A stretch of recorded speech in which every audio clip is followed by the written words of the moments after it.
누가복음 23장 27절에서 31절 말씀을 통해 예수님은 끝까지 나를 위해 우셨다라는 제목으로 하나님 말씀 증거하도록 하겠습니다. 예수님은 끝까지 나를 위해서, 우리를 위해서 우셨습니다.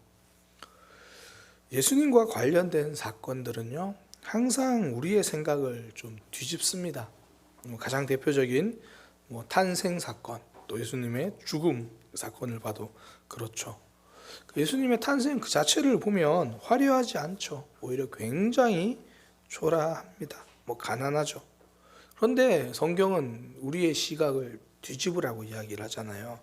그 모습을 보고 구원자다, 구원자의 탄생이고 왕의 탄생이다, 그렇게 말합니다. 그러니까 우리가 보기에는 가난한 탄생, 보잘것없는 탄생인데 성경은 영광스러운 순간이다, 이렇게 이야기를 하죠.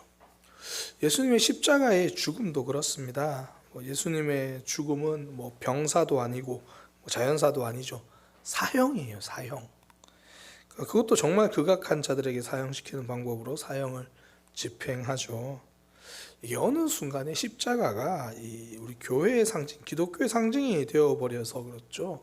자꾸 이게 십자가 그러면 종교적 상징이 먼저 생각이 나요. 그런데 예수님 당시에는 그렇지 않죠. 십자가 그러면 부정적인 생각이 먼저 드는 그 단어입니다. 오늘날 그렇게 생각해 보시면 돼요. 전자발찌, 딱 이렇게 말을 딱 듣는 순간 저 사람 전자발찌 찼대, 굉장히 부정적으로 확 와닿잖아요. 십자가는 더 그런 의미죠. 그러니까 십자가 그럼 생각나는 게 흉악한 죄인 이런 게 먼저 떠오른다고요. 그런데 성경은 예수님의 그 십자가의 죽음을 죄 없는 죽음이다, 그렇게 이야기를 하는 거예요. 심지어 무죄한 죽음, 죄 없는 죽음을 넘어서 죄를 용서하는 죽음이다, 이렇게 말을 하는 거죠. 그러니까 예수님의 죽음은 죄 없는 죽음이야, 이걸 넘어서 죄를 용서하는, 너의 죄를 용서하는 죽음이야, 이걸 우리에게 알려주신다는 겁니다. 그걸 잘 보여주는 장면 중 하나가 이 오늘 본문의 사건이거든요. 한마디로 요약하면 그런 거예요. 나는 죄 없이 십자가를 지지만 너희는 죄 때문에 받을 심판이 기다리고 있다. 그러니 나를 위해 울지 말고 너희를 위해서 울라, 이렇게 말씀하시는 거죠. 그러니까 십자가가 결코 예수님의 죄 때문에 내리신 선고가 아니다라는 걸 선명하게 말해요. 그리고 단지 죄 없다를 넘어서 너희를 위해서 십자가를 진다는 거죠. 왜냐하면 지금 큰일 난 사람은 너희들이다, 이제 그렇게 이야기를 하는 겁니다. 그러니까 십자가를 지고 가시는 이 사건, 당연히 십자가 지시는 당일에 있었던 사건이죠. 오늘 요일로 말한다면 이제 금요일에 있었던 그 사건입니다. 그때 예수님이 이제 십자가를 지고 가시는 거예요. 그 모습을 보고 이제 사람들이 많이 눈물을 흘리면서 웁니다. 사람들이 눈물을 흘리죠. 예수님의 모습을 보고 좀 안타깝다고 생각을 했는지, 불쌍하다고 생각을 했던지, 아니면 그 중에 예수님을 사랑하는 사람들은 아마 그런 모습들 때문에 울었겠죠. 그때 예수님께서 하시는 말씀이 뭐냐면, 나를 위해서는 울지 않아도 된다, 너희를 위해서 울어라. 그러면서 말씀하시는 게 왜냐하면 너희에게는 지금 멸망이 코앞에 와 있기 때문이다, 그렇게 말씀하세요. 이게 29절 30절 내용이 그거예요. 이제 큰 심판이 있을 거다, 피할 수 없는 심판이다, 차라리 아이가 없는 사람들이 더 나을지도 모른다. 역전이잖아요. 이 당시에는 아이가 없다라는 건 굉장히 부정적인 건데 역전이에요. 왜 그러냐면 그 심판이 있으니까. 나 죽는 것만 보면 되죠, 아이가 없으면. 근데 자녀가 있으면 자녀들의 아픔까지 봐야 되잖아요. 또 도망갈 때도 그 예수님께서 이런 얘기 여러 번 하시죠. 도망갈 때도 아이가 있는 사람들 훨씬 힘들죠. 얼마나 이 상황을 지금 피할 수 없냐면, 그때 사람들이 이렇게 말을 한다는 거예요. 산을 보고 이 산이 우리를 좀 숨겨줬으면 좋겠다, 그렇게 이야기를 한다는 거예요. 어떤 지금 엄청난 심판이 있을 건데, 그러니까 우리로 따지면 이런 거겠죠. 너무 지금 무서워서 아차산이 지금 넘어져서 우리를 좀 숨겨줬으면 좋겠다, 그렇게 이야기를 하는 거예요. 용마산이 지금 어떻게 무너져서라도 우리 위에 이렇게 좀 덮어줘서 우리를 숨겨줬으면 좋겠다, 그렇게 이야기를 하는 거죠. 그러니까 그렇지 않으면 피할 수 없는 재난이다.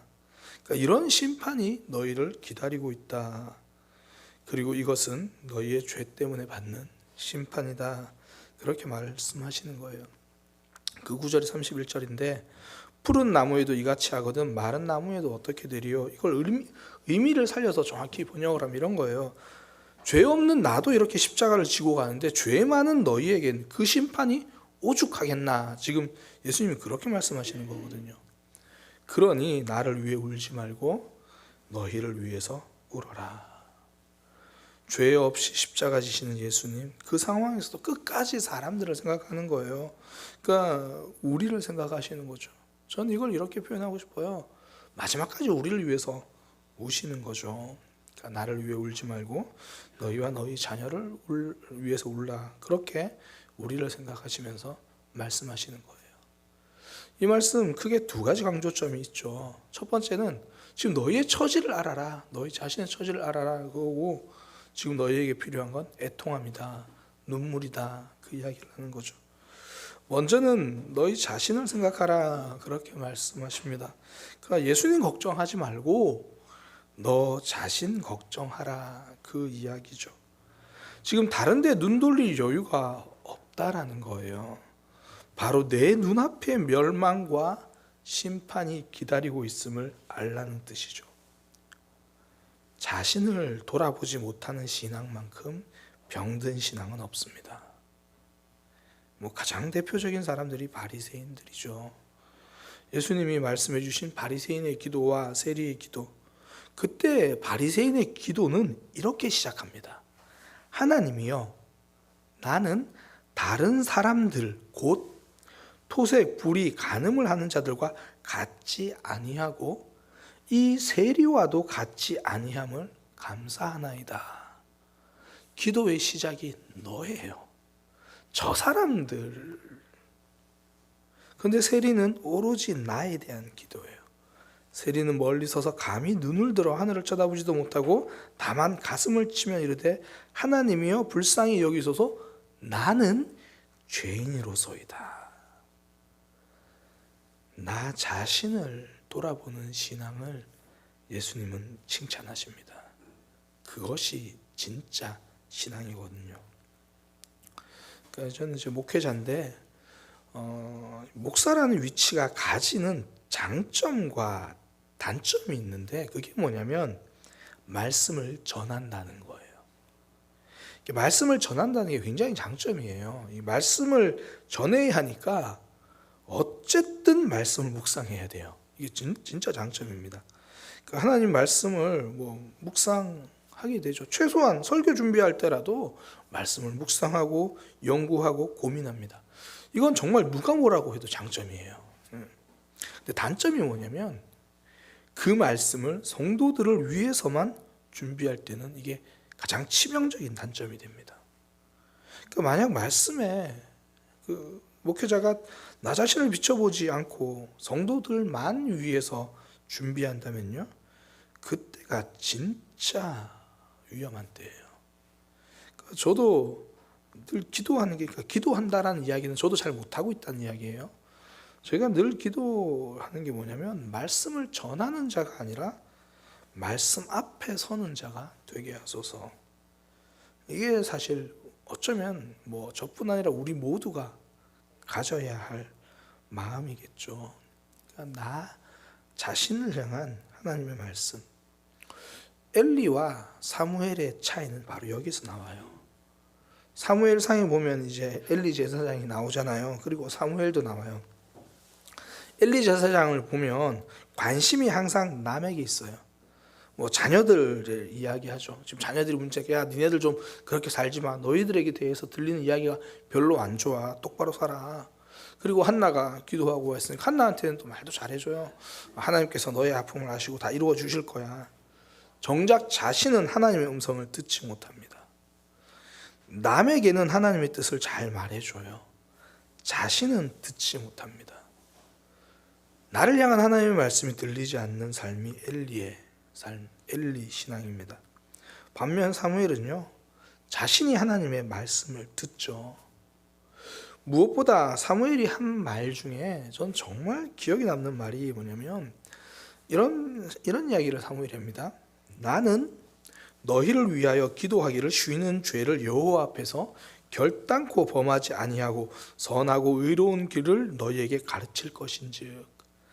이 말의 맥락이 어떻게 되냐면 지금 사무엘이 이스라엘 백성들에게 신앙생활 잘하라고 권면하는 내용이에요. 여러분들 신앙생활 잘해야 합니다라고 권면하면서 사무엘은 자기 자신의 이야기를 하는 거예요. 저는 저 역시도 제가 해야 할 기도를 놓치지 않겠습니다. 제가 감당해야 할 사명은 놓치지 않겠습니다. 하나님 앞에서 자신이 해야 할 자기 자신의 모습을 이야기하는 거예요. 너만 바라보는 것이 엘리 신앙이고요. 하나님 앞에서 나에게 말씀하신 그 하나님의 말씀, 내가 붙들어야 될 내 사명, 그거 붙들고 있는 것이 사무엘 신앙입니다. 엘리 신앙은요, 멸망을 피하지 못합니다. 나 자신을 돌아볼 때 사무엘 신앙이 되는 거예요. 그러니까 나를 돌아본다는 것, 엘리와 사무엘을 보면 선명하죠. 나에게 해주신 하나님의 말씀이 있다라는 거예요. 우리 구역 식구들에게 해주는 말씀이 아니라 우리 자녀들에게 해주시는 말씀, 우리 배우자, 우리 사랑의 교회에 해주시는 말씀 말고 나에게 해주시는 말씀이 있다라는 거예요. 제가 이전에 주일 설교 때도 한번 말씀을 나눴던 적이 있는데, 저는 이렇게 소그룹을 제가 인도하거나 진행해야 될 때 꼭 빠지지 않고 그 소그룹 회원들에게 하는 질문이 있어요. 이번 한 주 하나님은 당신에게 무슨 말씀을 하셨습니까? 이번 한 주 하나님은 당신에게 어떤 말씀을 하셨습니까? 그 이야기를 쭉 듣는 거예요. 그러면 당연히 저도 저 차례가 돌아오죠. 거기에 대해서 이야기를 하는 거예요. 부끄럽게도 매일 설교하는 저도 어떨 때는 그 질문 앞에 벙어리가 될 때가 있어요. 한마디도 말을 못할 때가 있어요. 설교는 열심히 했는데 그 질문을 제가 모일 때마다 한다는 거 저도 알고 있는데 막상 그 질문이 저에게 돌아오면 할 말이 없더라고요. 그렇지, 내가 하나님에게 집중을 했었나? 라는 생각이 든다라는 거죠. 성경 이야기 말고 그 성경을 통해서 나에게 하시는 말씀, 오늘 하루 하나님이 우리에게 하시는 말씀이 있어야 합니다. 성도는요, 하루하루 삶을 하나님과의 관계, 하나님과의 추억을 쌓아가는 사람이거든요. 나 자신, 나를 향한 하나님의 말씀, 나를 돌아보는 신앙이 살아나는 신앙입니다. 두 번째는요, 눈물이죠. 지금 다른 사람 위해서 울 때가 아니다. 너 자신에게 애통함이 필요하다. 진짜 눈물이 필요한 사람은 우리 자신이거든요.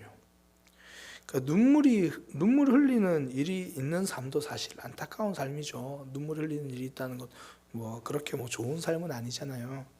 그런데 눈물 흘릴 줄 모르는 삶이야말로 정말 안타까운 삶입니다. 저는 우리 교회가 눈물이 있는 교회가 되기를 소망합니다.